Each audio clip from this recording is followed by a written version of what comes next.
Well, welcome everyone all across the country, from East Coast to West Coast. Welcome and thank you for joining us for the Elders Climate Action February National Call.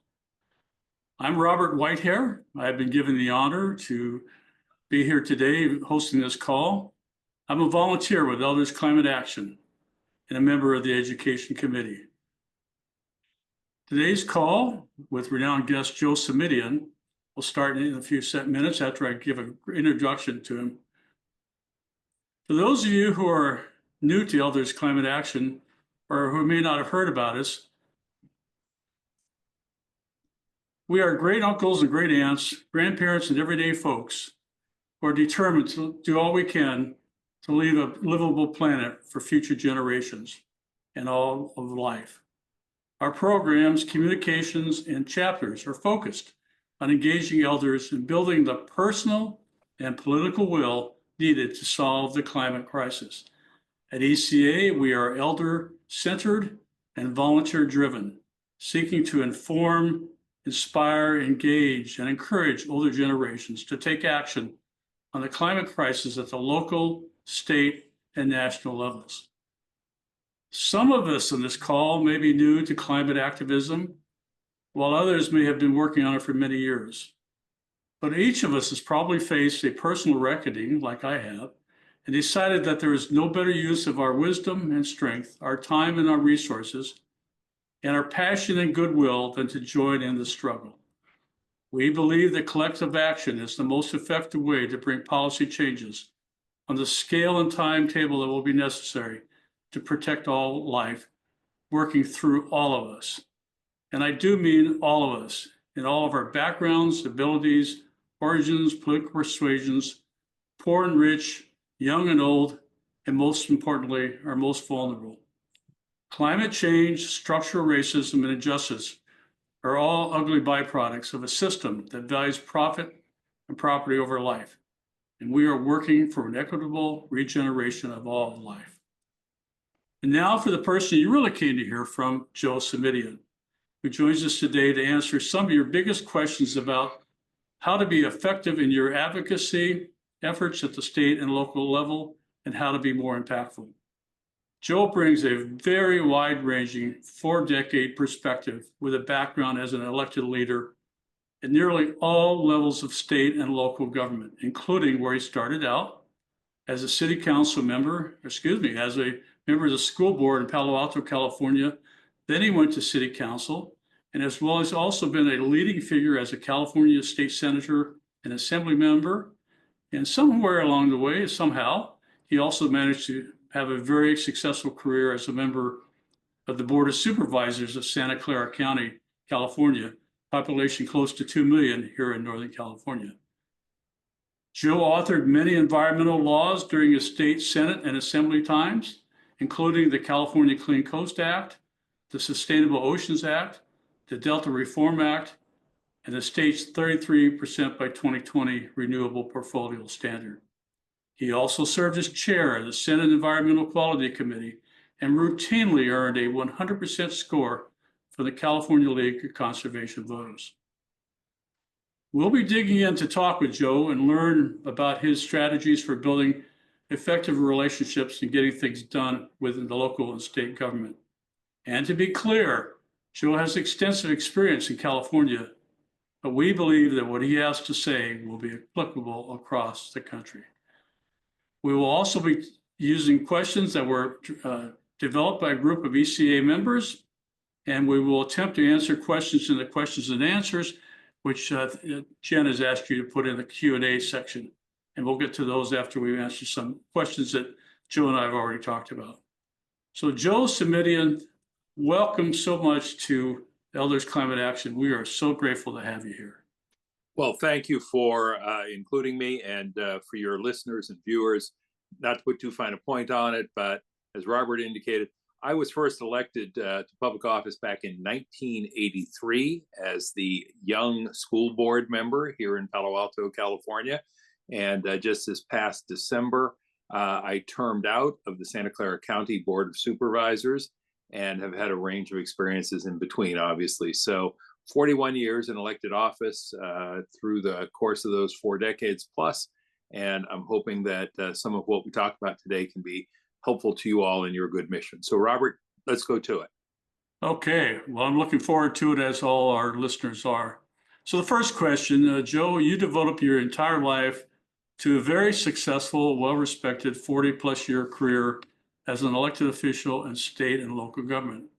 Let's start off with a quote from you and a question. On one of your last days in office, you said what you will miss most is the opportunity to wake up every day and make the lives of the folks I represent a little bit better. Where did that come from for you, and what makes you approach your work in this way? And maybe a little bit deep, where did deep inside this spring of meeting come from? Sure. I think what I would share at the outset, and particularly directed at all of you who are advocates, which I think is virtually everyone on this call, um, I I really do think the job of elected officials is to improve the quality of lives for their constituents. And if you're not doing that, what the hell are you getting up every day for and going to the office? And I am frankly surprised that more members of the public don't ask their locally elected or state elected or federally elected folks, what have you done to make my life better? Council member, you've been on the council for 8 years. How is my life better by virtue of your service? Joe Simitian, you were in Sacramento for 12 years. How is my life better by virtue of your 12 years in the state capitol?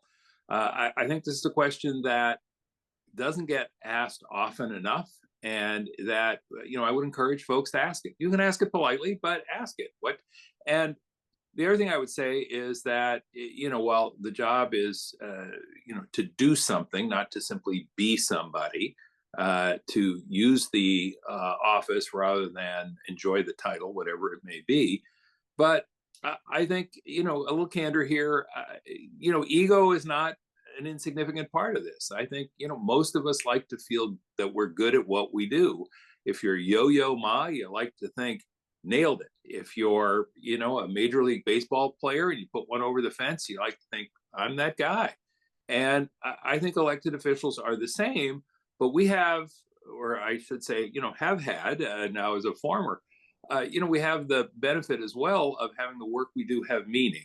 And I don't mean to diminish other lines of work, but if you do your job well, if you have a good set of skills, if you can make a difference, then not only do you have the opportunity to say, boy, that feels good, and a little bit of look at me, quite frankly, but more importantly, you have the opportunity to say, hey, the lives of hundreds or thousands or tens of thousands or millions in a state the size of California are better off. Their lives are tangibly improved. So you put those two things together, and it's been a very appealing line of work for me, not for everybody, but for me.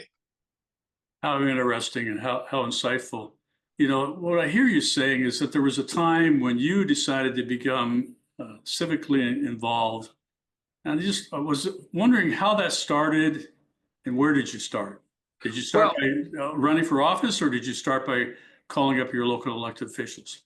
I was active in the community long before I became an elected official. I'm like, I suspect many of your cohort here, I'm a product of the 1960s. Some of you will remember the expression, if you're not part of the solution, then you're part of the problem. I believe that then, and I believe it now. I think all of us have a way or ways in which we can be part of the solution. And, for me, it was being an elected official. For most of you, it'll be being activists, raising your voices, using your influence as opinion leaders in your communities.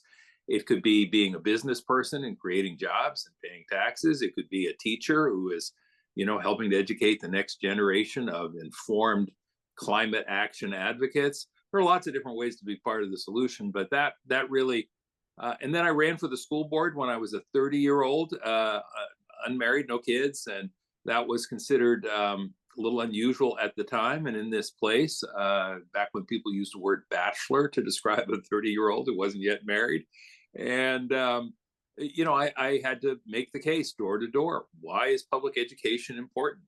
And my answer was, because to the extent we hold ourselves out as a society of equal opportunity, public education is what makes that real or not. But no, I was certainly active before I became a candidate, and I started at a relatively young age. And then, candidly, Robert, one thing led to another. I saw different venues where I could have hopefully an even greater impact, and that was appealing to me along the way. Well, that's great. I have a good follow-up question then. The members of Elders Climate Action do a significant amount of work advocating for climate solutions and working with staff and decision makers at all levels of government. In your opinion, what is the one most effective way where we can have an impact at the local and state level? Well, I think I would say try to do things that matter. Ask yourself, will this matter? I'm back to my test. Does it make the lives of the folks you care about, appreciably better? Sometimes that'll be in the long term. Sometimes it'll be a little less tangible. But I think, critics from the right who claim that we are sometimes, those of us who are center or center left, or left, who claim that we are sometimes virtue signaling or performative in our politics. I think, unfortunately, that is too often a legitimate criticism. So ask yourself, does this do more than make me feel good? Does this do more than make me look good? Does it actually move us towards the climate action agenda that is the basis for your and reason for your being? And the only other thing I think I would say, Robert, is do the thing you will actually do. I have a wonderful exercise program that's still sitting on my desk. I haven't gotten to it yet, but I have been persuaded that if I do a little bit of it, that's better than not doing any of it. So I don't I don't want to say to people, if you can't get out there and solve the problem, don't weigh in. Do what you can when you can, where you are. I think it was Teddy Roosevelt, if I remember correctly. Right. Well, one of the things you and I talked about when we were preparing for today was that it's so important to figure out what it is the elected official wants. Go in there with your asks, of course, but also think about what is it that the elected official is interested in? What is maybe a little bit of their background? Do you have any thoughts on that? I do, and thank you for raising it. This is part of a talk I frequently give called 13 Tips for Successful Advocacy. And I want to encourage all of you who are advocates who say, I don't understand. I'm a person of good values, but I don't see my government reflecting or respecting those good values. Ask yourself when you're making your case, when you're trying to persuade an elected, what is it that matters to them? Not what is it that matters to, us, but what matters to them. And, you may have some folks you go to lobby or persuade who share your green agenda. It may be that they have other priorities. It could be kids. It could be fiscal responsibility. Well, then make the case to them that your agenda is consistent with it. It could be political. And look, there's nothing wrong with that. If you've got somebody who needs to know that this is a concern for a significant portion of their constituency, fair enough. If they are more moved by the fact that they'll be able to have a press conference or send out something on social media that will reflect well on them, so be it. You have to ask yourself, you have to share with them what's in it for them. Why should they care? Not why do we care, not what great people we are, not what good values we have, but why should they? When I was pursuing renewable energy in California, literally a decade and a half ago, and nobody said we could get to 33% by 2020. And of course we have, and we're moving past that fast. I had more conservative colleagues who I was able to approach with talk about economic development. If they were in communities that were going to benefit from wind or solar, then I could talk about this as an economic development tool. And maybe they thought I was a little green for my own good, too green for my own good, but they understood the economic implications. There were some who, were driven by foreign affairs, believe it or not. I was able to make the case that we could have an American foreign policy that was built on American values and priorities rather than be beholden to foreign nations who had very different agendas than we did. So, you have to ask yourself what motivates them. I would say this is one of the most frequent places where I see a disconnect. It's, we all go in and we speak from the heart, we're sincere and we're passionate, and the person we're talking to just doesn't give two hoots. And so ask yourself what matters to them, tell them why they care, and I think more likely to have some success. That's fabulous, fabulous help. You mentioned the 13 steps, and I put the link to that in the chat, and we're going to share it up with the follow-up emails. You've talked briefly about these tips, but what motivated you to draft them? Why did you come up with these 13 steps that we can all take for effective advocacy? Well, I think they started out as 5 tips for successful advocacy and grew to 13 over the years. This is a one-pager that you're referencing, which I use for a talk that runs anywhere from 45 minutes to an hour. But what motivated me as I was asked to speak to community groups and leadership programs is the fact that it was just painful to see so many good people with such good values feel like they didn't get heard. And I'm guessing a lot of them are on the Zoom today. And there are things that each and every one of us can do to make our advocacy more successful. We won't win 100% of the time, but we can be more successful.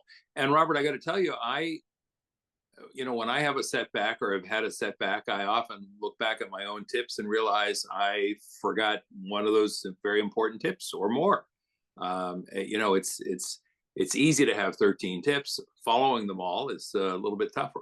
So, but it's first and foremost about making sure that good people with good values are effective as advocates, and that we do the very best we can with the case we can make. Great advice. You must be saying all kinds of good things because there's not much in the Q&A.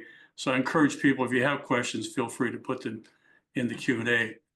Joe, when you and I were preparing for this, the one thing I asked you, from my ignorance, is do you count noses when you're deciding to make a vote on an issue? And I remember what your response was, but I'm going to let you give the response to the people. Well, I think, you need to be realistic about this.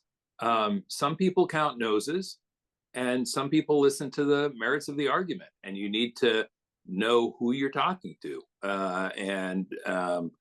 And different elected officials will take a different point of view. And I don't mean to disparage the nose counting. It's certainly not only appropriate, but important for elected officials to ask themselves, where are my constituents? What do they think? How do they feel about this? Is this a matter of widespread concern, or is it a relatively small handful of advocates? That being said, my own approach throughout the years has been more one of, okay, that person makes sense. And my shorthand for this, Robert, is look, one person can talk sense and 100 people can talk foolishness. We all know that. We've been in those settings.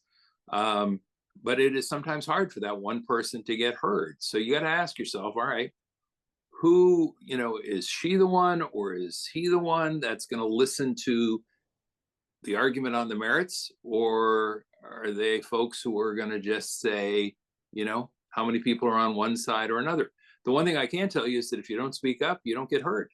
And I had a very practical mother who told me as a kid, honey, you have to ask. You don't ask, you don't get. So, I would encourage people to speak up, and notwithstanding any skepticism or even cynicism they might have about whether or not they'll get heard.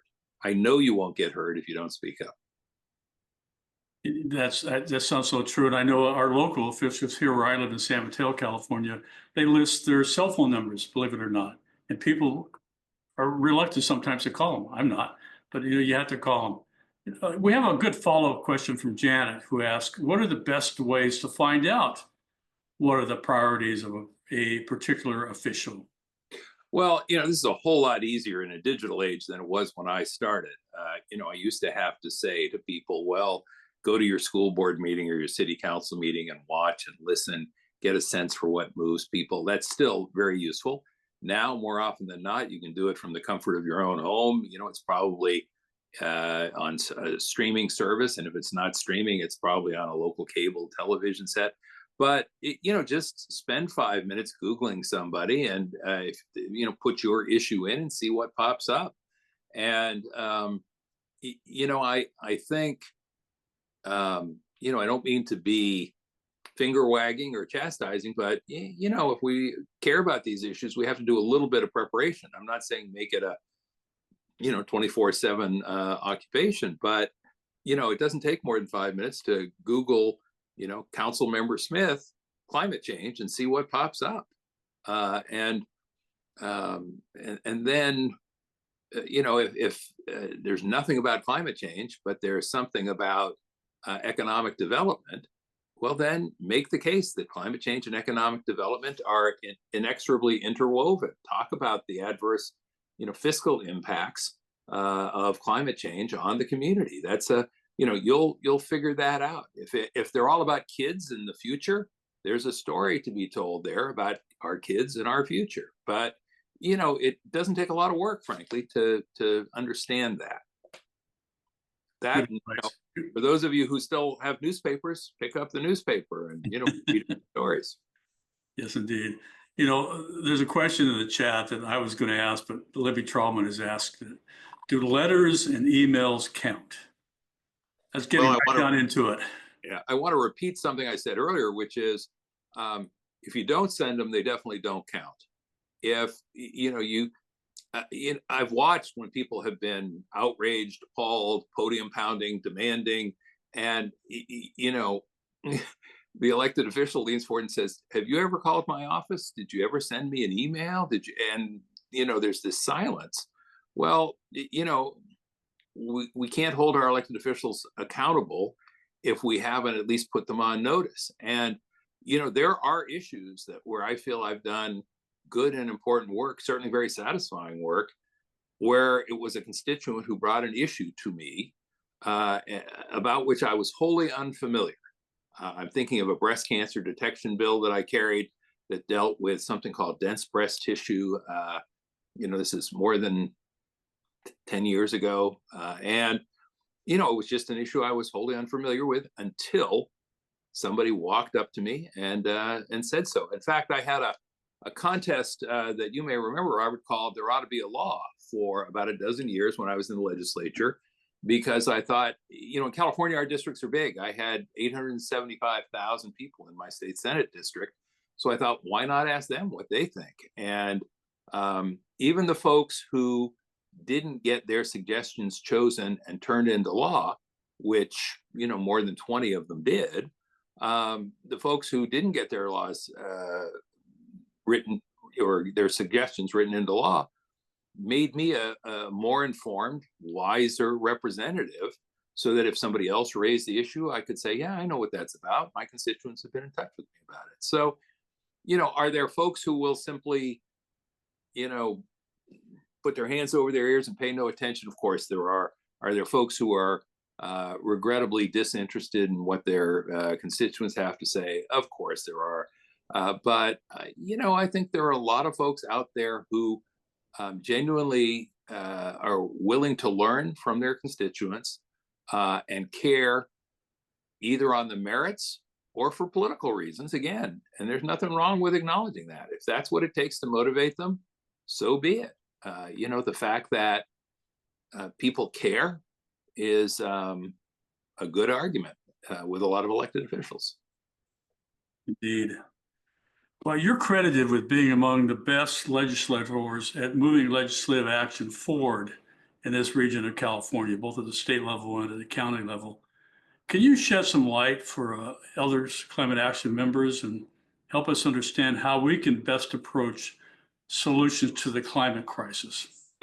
Well, let me just say the one thing almost everybody can do is stay at it. You know, one of the 13 tips, Robert, that you've seen and heard is persistence pays off. And let me just be, you know, again, I don't want to be jaded here, but, you know, if you all are prepared to go away, people will let you. You know, elected officials will let you wear yourselves out, and then you go on to the next thing and, say, I got to get a life. I get that, um, but if you are persistent, I mean, I joke, but I'm serious when I say it.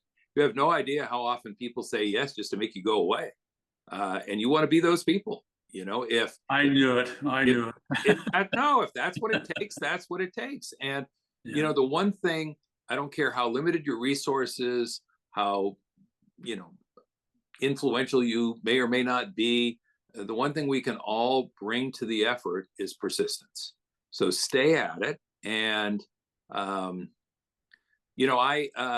it took me 3 efforts over 6 years to get that 33% renewable energy bill passed.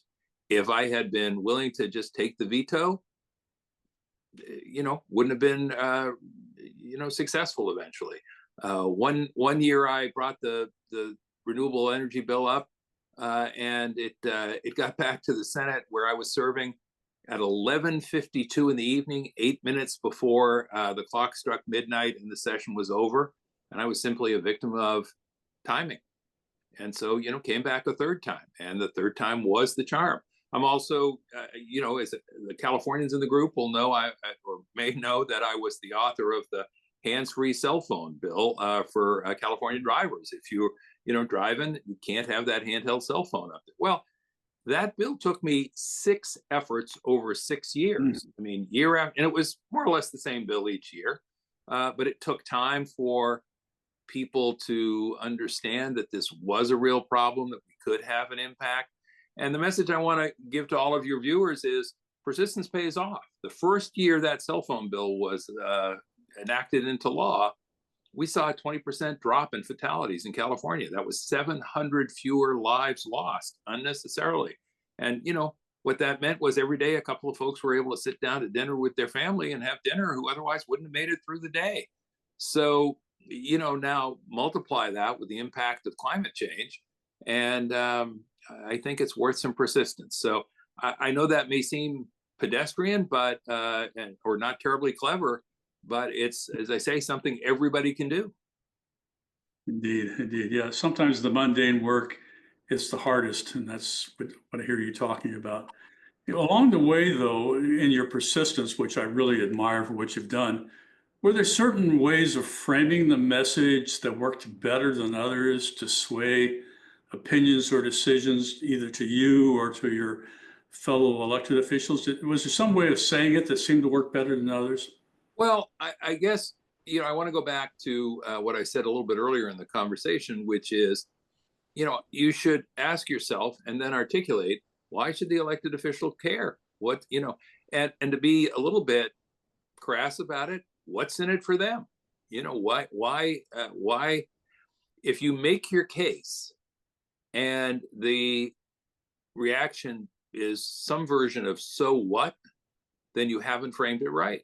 And as I say, if you're talking to somebody who cares about economic development and sea level rise is a threat in your community, then you may be driven by a more high-minded moral commitment to the future well-being of the planet and our children's future. But if that's not going to work, then pivot to what works. And as I say, I've sat through too many meetings where, and the other thing I would say is, don't ask for things that are impossible. That's one of the 13 tips. And, try to be ambitious but practical about what can be achieved. And, that too will, I think, help. And then be very clear about what it is you're asking for. And Robert, this is one where I can't look into the eyes of everybody who's on the call, but I have sat through at least hundreds, if not thousands, of testimonies, public participation opportunities, and somebody will be mad, they'll be sad, they'll be in tears, they'll be pounding the podium, and they'll sit down after their 2 or 3 minutes, perhaps if it's a public hearing, or even after 30 minutes in my office, and I'll be sitting there thinking, I have no idea what they want. They've poured their heart out in many ways. So be tangible, be specific. And let me just say, I've seen this even from professional advocates. When I was in the state legislature, very highly compensated folks would come to my office. 25 minutes into the 30-minute meeting, I'd have to say, well, gee, Robert, it's really good to see you, but how can I be helpful today? Which was code for, we're almost out of time and I have no idea what you want from me. So, before you go into that office, before you step up to the microphone, what is the specific thing you want them to do? And then still be flexible about whether there's another way to get the result you're hoping for. If you go in with the my way or the highway, it's kind of binary. You can win or you can lose. If you hold yourself open to different ways to getting to a good result, then you're going to be more successful. But do know, what would success look like if you achieved it? If you don't know that, you can't be surprised that the people you're talking to don't know either. And I know you're going to agree with what I'm about to say, and that is, it's a good idea to practice what you're going to say in front of a mirror, in front of your fellow advocates before you go in. I've been in a lot of advocacy efforts here in my community, and you go in and you can tell people are stumbling and having trouble, and that's just the way it is. It is not easy to talk to an elected official. I don't know if you remember Bob Marshall, who was the mayor here in San Bruno, used to say people, when they're going to City Hall, think they're going to jail. So you really ought to think about maybe practicing ahead of time to get some of the nerves out. I'm speaking to myself more than anybody else when I say that, because you get in there and it's nervous, and sometimes it doesn't come out exactly what you mean to say. Well, the other thing is, remember that sometimes less is more, and by that I mean you're all of your listeners and viewers can tell I'm a talker. I mean that, but there are times when less is more. I've been in meetings where 25 people spoke, and they were very much sending mixed messages. Sometimes you think, well, I need to show more support. Well, they could have all stood up, frankly, and just been, more eloquent in their silence, perhaps, than they were. To your point, not everybody's well suited to giving public testimony or comfortable in that arena. Maybe you pick the 3 best people, or maybe you have a half-hour meeting and you think you need to use the whole half hour rather than just use 5 minutes to say, here are the 4 or 5 reasons why action on climate change is so important and so urgent, and lay them out. And boom, boom, boom. And then, you've gotten another 25 minutes, but you haven't stepped on your own message. So, as I say, yes, I do agree with you. Practice, even if it doesn't make perfect, makes a whole lot better. But the other thing is, sometimes less is more, whether it's just you or whether it's a group of you. Kind of cut to the chase, keep it clear, keep it simple. These are all pretty basic things, but in the tension of the moment, they can be easily forgotten. Indeed. I'm going to push back on you just a little bit on having groups go to see elected officials. I have found that even though everybody may not be the best speaker in the room, they have something to offer. Everybody in that room is there for a reason. And I've found elected officials to be very forgiving, very engaging, and very helpful. So I get what you're saying. Yes, had the best people make the best presentation, but make sure everybody's involved. I think that says a lot to the legislator, that everybody's involved and everybody's important in the group. Well, and now I'm going to push back on your pushback, which is, maybe those 25 people can be best represented by the 3 most compelling and articulate members of the group. And the third one can say, and I want you to know, council members, that, there are a whole lot of folks in the neighborhood who share this concern. Let me ask them all to stand. And there they are. And to your point, they are participating, so they feel like they had a reason to come. They weren't made to feel nervous or uncomfortable by testifying if that's not their venue. They aren't sending mixed messages because they're standing. And Robert, just so you know, I take my own advice. You may or may not recall, we had a low-income mobile home community that I worked very hard with my office to save here in Palo Alto, a place called the Buena Vista Mobile Home Park. Well, absolutely. Had a rally, something I'm not. I mean, do I look like a rally guy? But I thought we need a rally, and we had 500 folks, not from the mobile home park primarily, but from the larger community, who came to City Hall at my behest. We gave out free pizza, and then we marched them all into the City Council chambers, which is designed to hold 150, really can hold 300. So it was a sea of people, but we only had 3 of them speak. And all of the others played a very important role by wave-like filling the chambers and wave-like emptying the chambers. And that sent a message to the council members, who also appreciated the fact that we didn't derail their meeting by having people talk all night. So, it's a judgment call. And I know that we have to give respect to the advocates in terms of making sure they have a role to play if we want to keep them engaged. But there are different roles that can be played by different folks. Absolutely great advice. I wish I'd heard it about 20 years before I did. Thank you so much. I'm going to go in the Q&A. There's a question about what is your perception of donors? Oh, here's a good one. What's your perception of donors' influence on representatives' positions? Money. It's real. It's a problem. It's more or less of a problem with different legislators, different representatives. You don't ever want to have a conversation with an elected official where you link money and policy. Let's just start there. That's a quick ticket to a bad outcome, and possibly a criminal charge. That being said, look, let's not kid ourselves. And there are all kinds of euphemisms, Robert. When I was in the legislature and I was trying to corral somebody on a vote, they might say to me, well, that one's tough for me, Joe. I've got a relationship with those folks. Well, I knew what that meant. And, as one of my colleagues once said, the hell of it isn't that they're bought, the hell of it is that they're bought so cheap. And again, I don't mean to be too jaded here, but I'm trying to take the questioner's inquiry seriously. That being said, that means you have to bring other things to the table that only you can bring. So yeah, there may be a special interest group out there who's providing funds, but if you have the numbers, use the numbers. If you have the argument, use the argument. If you have the media, use the media. All of us have different tools. Some of you will have developed political capital in your communities.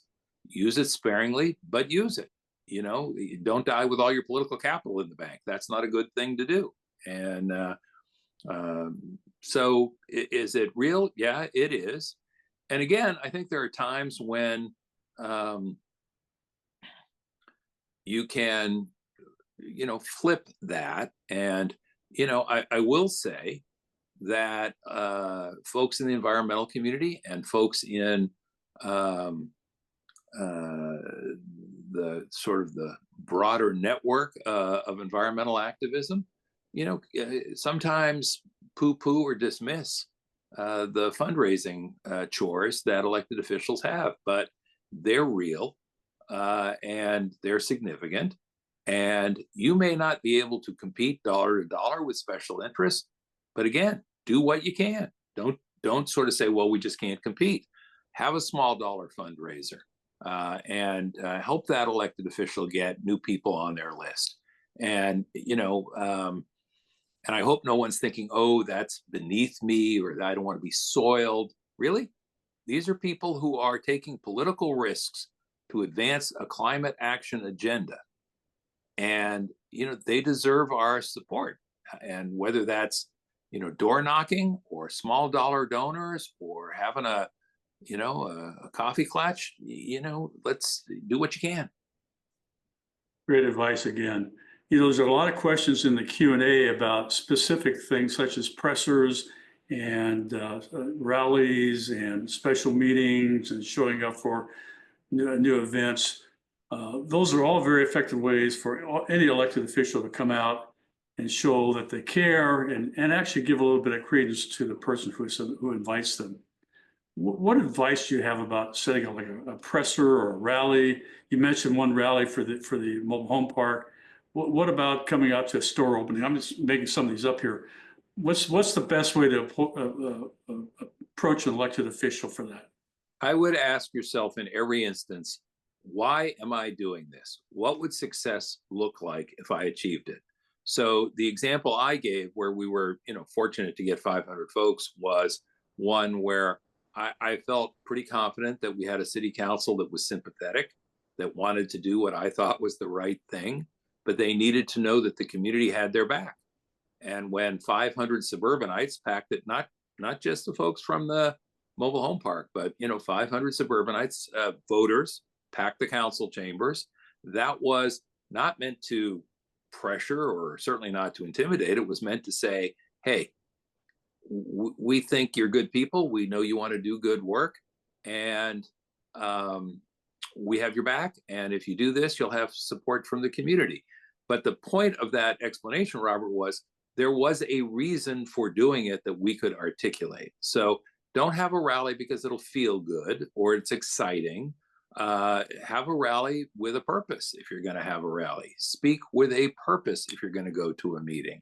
That's what I would say about that. And on, the pressers, again, if you're going to send out a press release, to what end? For what purpose? Ask yourself why. And for God's sake, stay current with the technology. Given, the name of the group, Elder Climate Action, I'm guessing a lot of your members can remember when you hopped in the car and you drove to the local newspaper and handed them the physical piece of paper that was your press release. Then, marvelous technology emerged called a fax machine. And all of a sudden we were all faxing to the local newspaper. And eventually we're sending them email. And eventually the newspaper was supplanted by other, forms of our very fragmented media. So, stay up with the technology, use it all. That's the challenge of fragment. Good news is fragmented media means more opportunities, more options. Bad news is it means you got to do it all. What you used to do with one piece of paper that you could drop off at a local news source, now it's going to require dozens of engagements that will hopefully multiply into the thousands, tens of thousands, and hundreds of thousands. Listening to what you just said, and I'm looking at some of the questions in the chat. Somebody's asking which is the most important social media, and I think you would say probably all of them, all the different media, all the different ways of doing it, do them all, and get smart at how to do it. Is that right? Well, I would say, again, do a little homework and see if you can ascertain what does your elected official, your target audience, pay attention to. I'll use a non-social media example. When I was in the state legislature, it was well known that California Governor Jerry Brown, who was a former mayor of Oakland, was a regular reader of the San Francisco Chronicle. So, were there bigger papers? Sure there were. The LA Times. Was there a more local paper in the capital? Yeah, the Sacramento Bee. But the smart play was to get your opinion in the San Francisco Chronicle because you knew that that's what the governor read. So, do a little research if you can. Hey, ask the elected official, ask their office, ask their staff. Hey, are you looking at LinkedIn? Are you looking at Facebook? Are you all over TikTok? I can tell you, and this won't surprise you, Robert, I've never been a TikTok guy. That's just not me. Okay? I'm shocked. That being said, I like LinkedIn because there are a lot of non-political folks on LinkedIn who are there for business reasons. And it's an audience that if we want to reach folks who are not part of the political conversation, I think is important. My staff at one point was sort of, dismissing Facebook because it was getting an older audience. I said, great, those people are called voters. That's good. Let's make sure we use it. So again, it's going to be situational. Ask yourself, what's the goal? What would success look like if we achieved it? And then that'll answer the question to some extent. Well, you mentioned something that I want to tell a little secret about, and that's LinkedIn. When we were looking at the monthly call, we said, how do we get a hold of Joe Simitian? I don't know him. I know he lives in Palo Alto, And somebody said, have you tried LinkedIn? And that's exactly how we contacted Joe. You and I for this call was through LinkedIn. Had it not been LinkedIn, you wouldn't be sitting there and I wouldn't be sitting here. So those things do really work very well. It's a little secret that now everybody knows.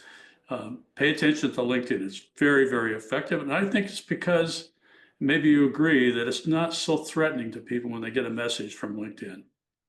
Yeah, and again, I find LinkedIn particularly useful if I'm trying to reach a quote non-political audience, and um, that's sometimes the way you kind of grow public awareness is by reaching out to folks who aren't part of the usual suspects. This is again a critique. Forgive me, but I think a lot of us who are advocates, particularly in the environmental community, we spend a lot of time talking to ourselves, and we don't need to convince ourselves. We're already convinced. So then the question is, how do you reach folks who might be persuadable, and going to different venues to make the case, I think is important.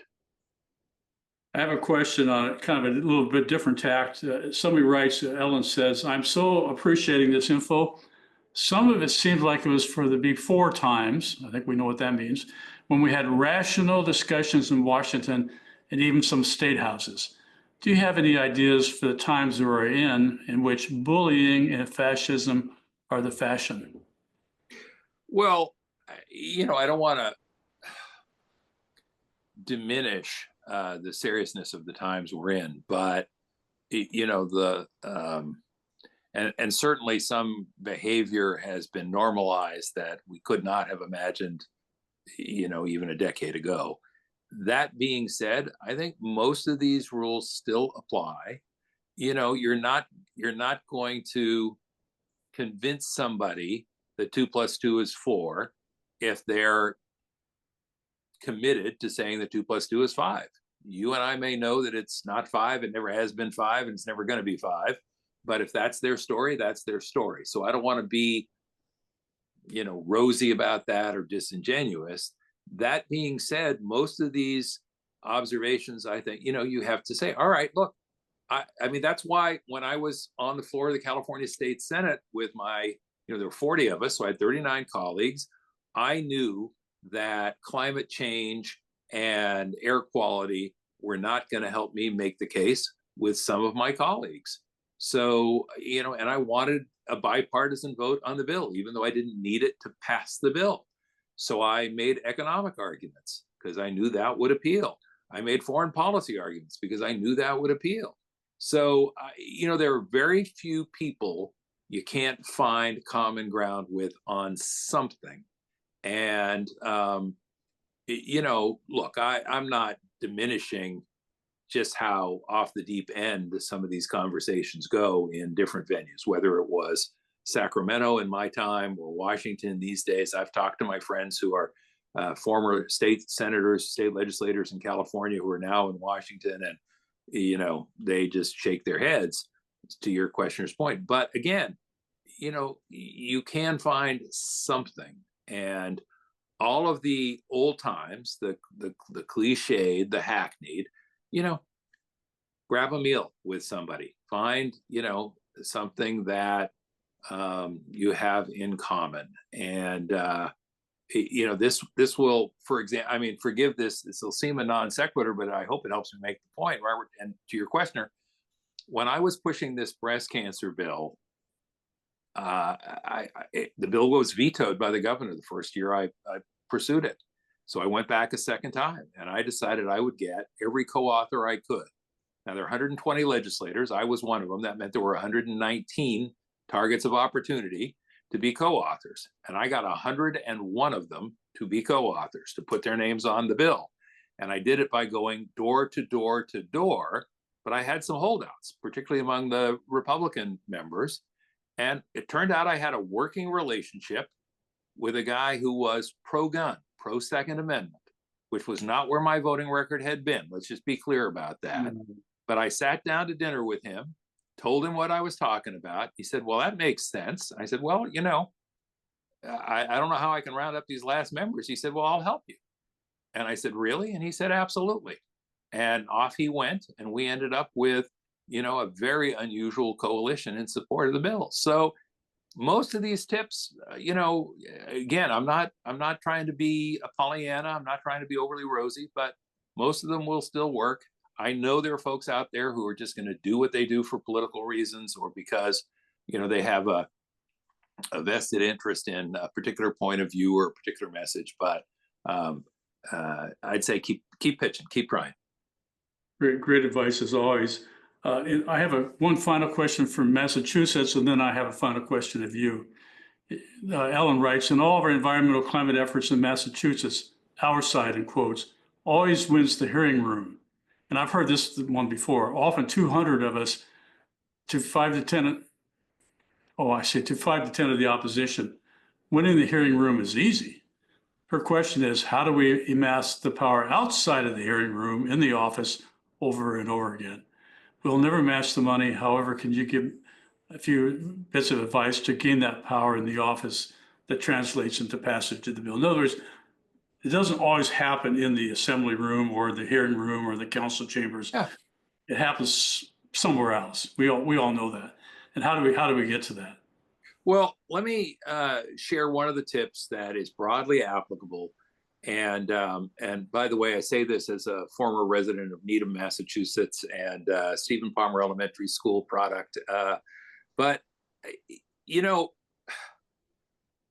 want to make it easy for people to say yes. So that's going to be situational. You're going to have to. That's why I said earlier. Sometimes you're going to want to focus on having somebody's back rather than persuading them. If they're getting pushback from interest groups, then you need to be doing the letters to the editor and the posts on Facebook that say, boy, we're so glad that representative or assembly member or senator or so and so cast that vote, and have their back, show them that people do care. Again, trying to be, and Robert encouraged me to be candid, folks, so I'm trying to be candid. Look, the fact that you can pack a hearing room proves you can pack a hearing room, but that's all it proves. It doesn't prove that yours is the prevailing view out in the community. It doesn't prove that you have political standing out in the community, and it certainly doesn't prove that you can persuade the other members of the committee and not leave your target of opportunity sitting there as the only person who did the right thing, which is an uncomfortable place to be. I've been there, I know. So, very situationally, ask yourself, what is it that's going to make this person, most comfortable? How can we make it easy for them to say yes? And if you make it, if you trash talk their 4 committee colleagues who are sitting there, you've just made it harder for them to be on your side. Now, you may be totally righteous in your indignation, but if you've made it harder for the one vote to come your way, ask yourself, was that smart or was it self-indulgent? So yeah, it's, again, remember, packing the hearing room, that may feel good, but to the questioner's point, which I think is a smart one, all it does really is prove you can pack a hearing room. One of the things I'm listening to, Joe, it dawned on me today is you didn't name names. You didn't have enemies posted. You were talking about concepts and a very open approach to working with people. And I honor you for that. I didn't see that until I heard you speak today. I mean, that is the way for me, I think, to go approach elected officials. Don't go in there, as you just said, don't be trash talking the opposition, trash talking the people in the room. Go in there, they're human beings just like us. Well, look, again, I worry that people are going to think, oh, golly gee whiz, shucks, he's so, old fashioned. No, look, cut to the chase. You need their votes. You don't get their votes by trash talking them. You don't. So, I was the author of that hands-free cell phone bill I told you about. I needed 21 votes in a 40-member Senate. The 21st vote came from a conservative Republican colleague of mine. I wasn't going to get that vote if I had trash talked him or his party member colleagues. That's just that simple. You need the vote. It's, same was true for, we have something here called transitional kindergarten, which is the year before kindergarten. Hundreds of thousands of kids have already been through it. Eventually it'll be millions. That bill passed at 11:23 in the evening, 7 minutes before the 7 minutes to go. clock, and with 21 votes. And the 21st vote came from a very conservative Republican. Again, I could vote my vote. I could cast my conscience-based votes over and over again, but I didn't need to do it in a way that meant I could never reach out to these folks. To do that is self-indulgent. And now I will be a little sanctimonious, and I apologize, but look, everybody who's still with us on the call, if you care about climate, and I have to believe you do, it is self-important to lose and self-indulgent to lose a potential ally for an offhanded comment that makes you feel good for a moment, but costs you progress on the larger effort. Indeed. Well, Joe, we have 3 minutes left. I can't believe it's been a great conversation. I do have one final question for you, and this is for you personally. Where do you find hope moving forward?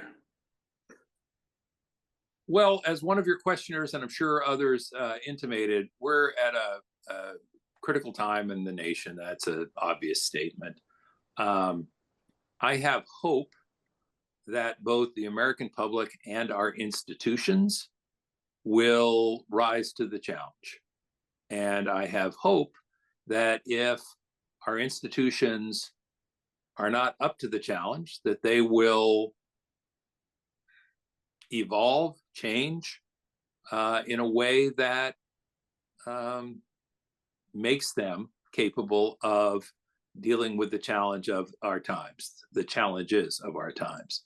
I think there's a lot riding on what happens in the coming years, and we have to hope and we have to be more effective advocates, but we have to hope that the institutions of America that have served us well for a long time will continue to serve or evolve in the ways they need to.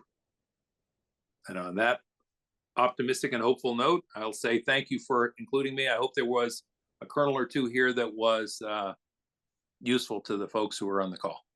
Well, wow. And thank you on behalf of Elders Climate Action, Joe, thank you so much for your time, your insight, and your candor and you promised me that and you delivered. I appreciate it very much and what you've done. We look forward to what you do in the future, and we learned a lot. I'm sure we have from what you said today. So with that, we're going to go into the next part of our session, which I'll be done. Joe, thank you so much. And everybody, I know they're applauding right now if they could. We've got everybody on mute, but I'll go like this and say thank you so much. Thank you again for including me, and good luck with your important work. Take care.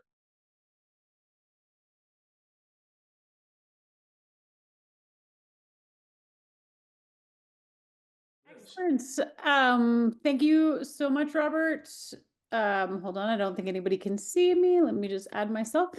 And I'm going to go ahead and add Liz Bridgewater and Kaylee Beam, who are our Climate Action Now partners, who are going to get us started for tonight's action party. So Liz and Kaylee. Thanks so much, Jen. As always, we're super excited to be here with you guys. We love how we get to show up every month and take action with you. So thank you for sticking around for these next 15 minutes to take some actions with us. If you haven't seen me before, I'm Liz Bridgewater, the Director of Outreach at Climate Action Now. The main focus of my role is to produce and host our climate action parties, which are events where folks show up and hear from a panel of experts while also getting to take action like you will do tonight using the app. Joined with me tonight is also Kaylee Beam, the Director of Content at Climate Action Now. Kaylee is responsible for managing all the actions in the app, as well as our wonderful volunteer team who produces so many of the actions. I know a lot of you are involved with that as well. And Kaylee is going to walk us through how to use the app tonight. So I'll pass it over to you, Kaylee. Yeah, thanks so much for the introduction, Liz, and thank you so much for having us on this call as always. I'm going to share my screen and get us all ready to take action together tonight. So you should be seeing our goal tracker now. And what we have on the left side is the blue marble, which is going to iterate as we take action here tonight. And on the right side, we have the QR code that you can scan to access tonight's campaign. So feel free to open up your camera app or go wherever you usually go to take pictures and hold that up to the QR code, this box on the right. And a little yellow bubble that says Climate Action Now should appear. If you have the app, it will take you directly to the campaign for tonight. If you don't, it will take you to the App Store where you can download it for free. And once you're in there, all you have to do is follow the prompts to sign up, and then it should take you right to the Building Relationships campaign, which is where you want to be for tonight. And if it's not working, don't worry, you can also try typing in this link right here underneath the QR code, where we've got can-app-link/building relationships, and that should also work. So a couple options for getting in tonight. And if you'd rather not get another app on your phone, that's totally fine. I'll be dropping some links in the chat so that you can take action via web form as well. Tonight's actions are going to be a mix of state and local actions. What I will say is the local actions are unfortunately at this point not available to everybody. But if you live in a large city, there's a good chance you will be able to take some of these local actions tonight. But regardless, whether it's state or local, we're hoping that these actions can help you start your own dialogue with your local and state representatives. Yeah. Awesome. Thanks so much, Kaylee. As Kaylee was mentioning, we've got a mix of state and local actions. It's not quite a perfect match, but generally, if you live in a city of 100,000 people or more, our database will be able to pull in contact information for your local officials. I've always heard feedback that it's especially compelling for people to hear from folks at the local level. So I think if you have access to those actions, by all means, be sure to take those. And I'm sure what you all learned from Joe tonight would be useful if you end up developing a relationship with any of these Congress people based on, or council members based on your interactions with them through the app.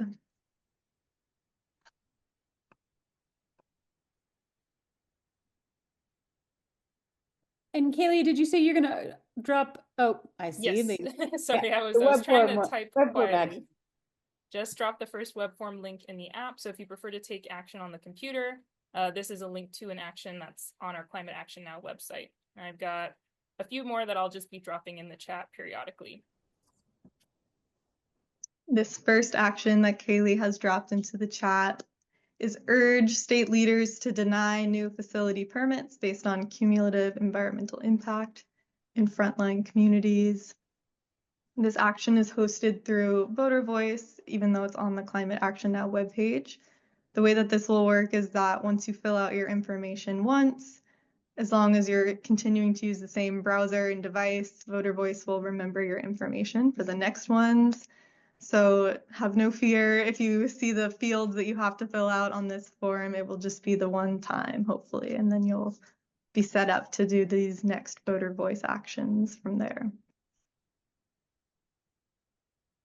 And Liz, can you tell us a little bit about earning trees? I know I just got a little notification that I earned a tree. And so can you tell us how we can earn trees and how that works? Yes, definitely. So as you go through the app and take actions, each action that you take will allow you to accumulate points. We have a system where once you reach enough points, we will plant a real tree on your behalf. The partner who plants those trees is the Earthling Reforestation Foundation. And what they do is they work with local communities in Kenya to reforest areas that have been deforested as part of Kenya's national climate goals. So we're super grateful to be partnered with them. And I know there's some folks out there who have taken so many actions that they've accumulated a huge number of trees. So I'd be sort of curious for anyone who's an avid app user, if you want to drop in the chat how many trees you're at. Maybe we can see who's got the most trees so far. I know we've got a few of you out there that are regular app users. There's a few of you that take action every day with your cup of coffee or every time you're at a doctor's appointment or waiting for the bus. So tell us what you're at. Tell us how many trees you've planted. I'm always amazed at how many actions we're able to take. One, on these 15-minute phone calls, But two, at the end of the year, when I see the total of all the actions that we've taken through the year, using the CAN app, working in partnership, you know, we are making a huge impact. Francis Stewart, 2,807 trees. We should have known, Francis. I know I didn't want to put Frances on the spot, but I already knew she had an impressive number. um, let's see, I see a couple Crystal, people 9 over trees. 300 too.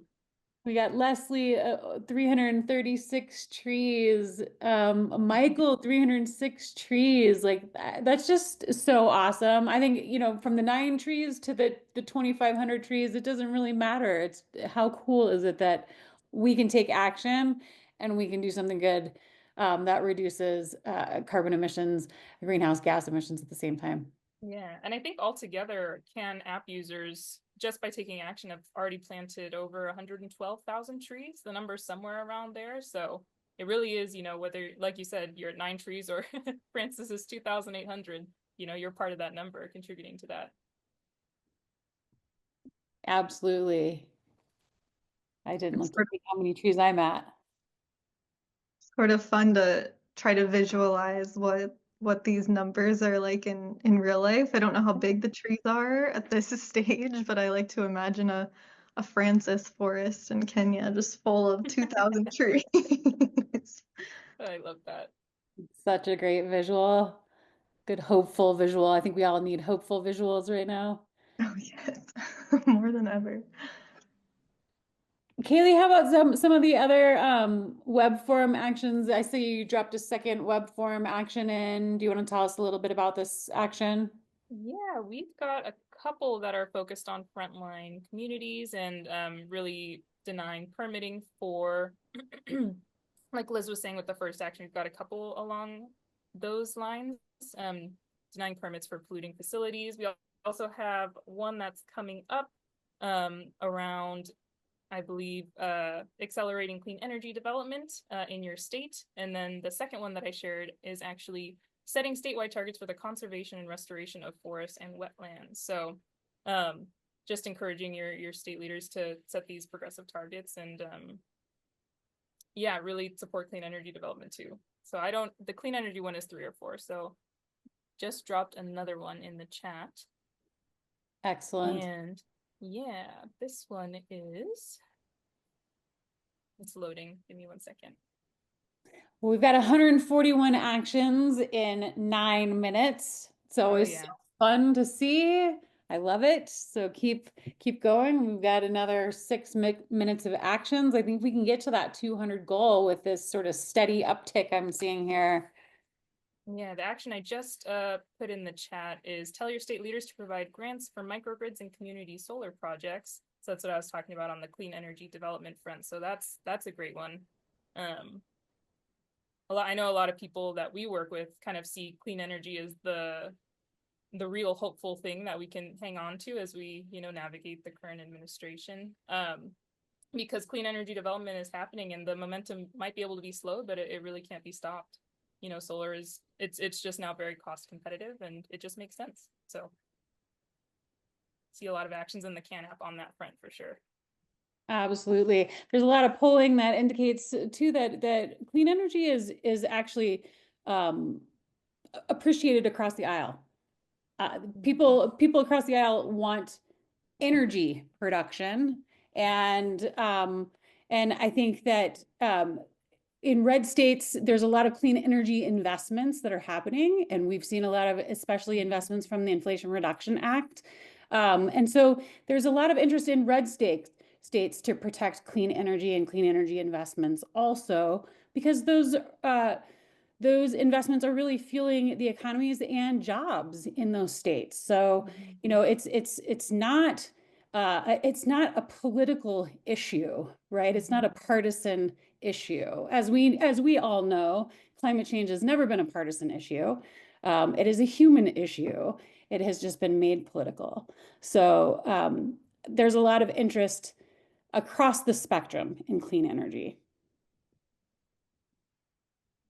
Definitely. And one of the things that I had just been reading about this week it's just learning more about all the different farming groups who have been, taking advantage of these IRA grants that are available specifically for solar as well as like regenerative agriculture. And those communities are really feeling the impact of the funding pause. So I think that for me has been really just illuminating even more how much it really is bipartisan to have access to this type of historic investment in renewable energy and other climate solutions, because folks all around the country are already taking advantage of it and certainly don't want those to go away. So Absolutely.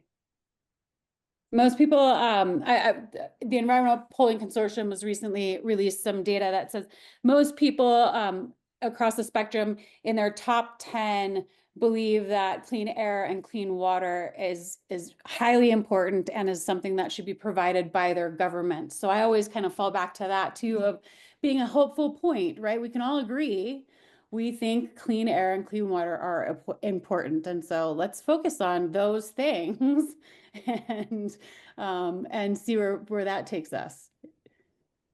definitely. 199, 200. We just reached our 200 goal. Nice, everybody. And now we are just blowing our goal with 2 minutes left. So let's keep that ticker going up. Let's see, we've got a few more actions from Kaylee in the chat for anyone who is not using the app. Yeah, and I also wanted to say just quickly, because I know we only have 2 minutes left. I know kind of hope came up at the end of the conversation here tonight. If you want your daily dose of climate hope, Climate Action Now has a Substack that basically gives you one action you can take every day, accompanied by a hopeful news story.